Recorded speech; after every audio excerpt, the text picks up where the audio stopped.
안녕하십니까, 김경준입니다. 3대 이른 가문의 어른이 되어야 올바른 옷을 입고 음식을 먹는 법을 안다. 중국 삼국시대의 주역으로 위나라를 창업한 조조의 장남 조비의 말입니다. 훗날 조조는 장남인 조비를 후계자로 삼았고, 조비는 껍데기만 남아있던 한 왕조를 패해버리고 위나라를 개창하고 황제 자리에 올라서 위나라 문제가 됩니다. 그런데 앞서 말씀드린 조비의 말은 바로 무슨 뜻일까요? 사실 조조는 36살 때인 190년 원소를 맹주로 하는 동탁 토벌군에 가담하면서 소위 말하는 입신을 시작합니다. 이후 200년의 관도 대전에서 화북 지역 전통의 강자 원소에게 승리를 거두고 53세인 207년에 화북 지방을 완전히 평정하면서 삼국시대의 주역으로 부상합니다. 장남 조비의 나이로 보면 대략 10대 중반에 해당하게 되죠. 물론 조조의 집안도 유복했습니다마는 화북의 전통적인 명문 원소, 그리고 양자강 이남의 맹주, 송건 등 전통의 명문 세가와는 격차가 아주 컸다고 볼 수밖에 없습니다. 따라서 앞에서 말씀드린 조비의 술회는 유년기에 형성되는 입맛과 취향에서 높은 안목을 지니려면 아버지가 아니라 할아버지 대에서 입신 출세해야만 유년기부터 좋은 음식을 접하면서 입맛이 아주 섬세하게 발달된다는 점을 뜻하고 있죠. 70년 전 미국 남부 아칸소의 소도시 호프라는 곳에 살던 가난한 두 명의 연인이 있었습니다. 윌리엄 블라이드 3세와 버지니아 캐시디가 바로 그 주인공입니다. 소위 말하는 시급제 아르바이트로 겨우겨우 생활을 꾸리던 어린 남편은 이제 아내가 임신을 하자 안정적인 직업을 구하기 위해서 근방의 대도시인 아틀랜타로 가서 어렵게 직업을 하나 구합니다. 직업을 구하자마자 환희에 찬 남자는 고향에 있는 아내를 데려오기 위해서 하루 빌린 렌트카를 몰고 토요일 밤 고속도로를 달리다가 안타깝게 교통사고로 즉사를 해버립니다. 그로부터 3개월 후 1946년 8월 19일 유복자인 남자아기가 태어납니다. 20대 초반에 혼자 된 여인은 간호사학원에 등록하고 아이를 흑인 빈민구역에서 과일 가게를 하던 친정 아버지에게 맡깁니다. 결국 간호사가 된 엄마는 1950년 자동차 판매상인 로저 클린턴과 재혼합니다. 계보의 성을 따라 계면까지 했지만 불행히 새 아버지는 알코올 중독자에 가정폭력까지 행사하는 소위 말하는 무례한이었습니다. 1967년 로저 클린턴이 그나마 병으로 사망하고 이후 3번을 더하여 모두 5번을 결혼하지만 남편들이 또한 모두 먼저 세상을 떠나는 기구한 운명의 여인이었던 엄마는 1994년에 한많은 세상을 떠납니다.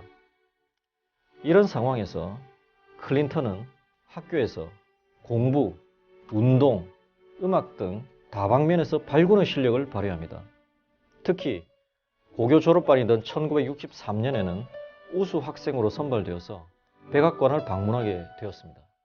이때 존 F. 케네디 대통령을 만난 것은 인생의 전환점이 됩니다. 이후 클린턴은 아칸소 주지사를 거쳐서 결국 미국의 대통령 자리에 오릅니다.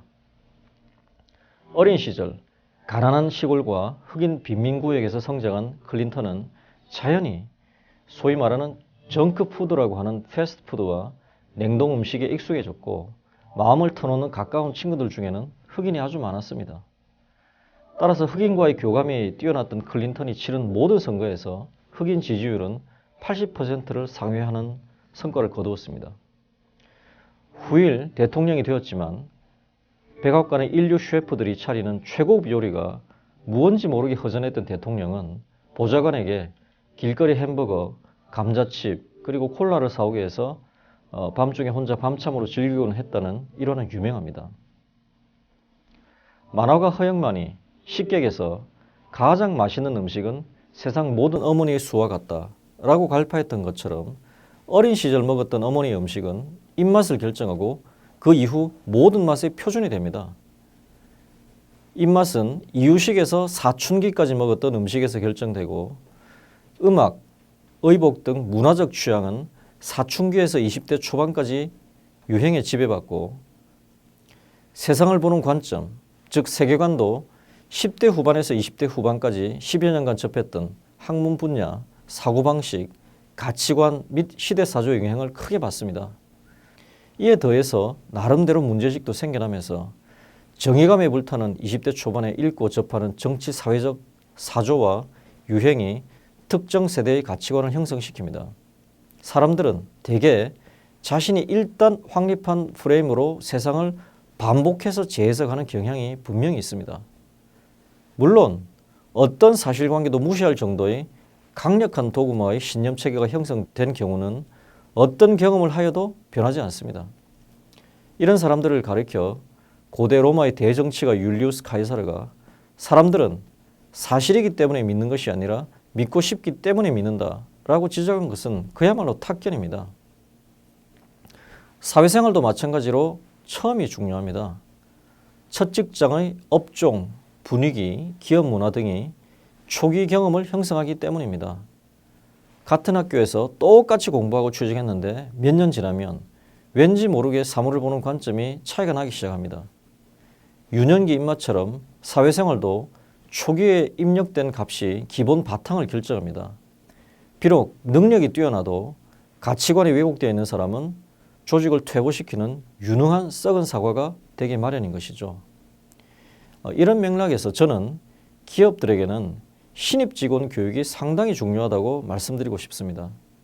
사회에 첫 발을 내디딘 새내기들이 시장 경제의 본질, 기업의 가치와 역할, 조직 생활의 기본 자세에 대해서 처음에 올바른 관점을 가져야 미래의 인재로 성장할 수 있기 때문입니다. 제가 사회에 나오던 1980년대 후반에 우리나라 대기업들의 엄격하고 체계적인 신입사원 교육은 오늘날 우리나라 기업들이 비교적 단기간에 글로벌 기업으로 성장한 기초 체력이 되었다고 저는 생각합니다. 첫 단추를 잘 꿰어야 한다고 하지만 초기 기억을 결정짓는 기재들이 감각과 관점을 결정하기 때문에 어떻게 보면 처음이 전부인 셈입니다.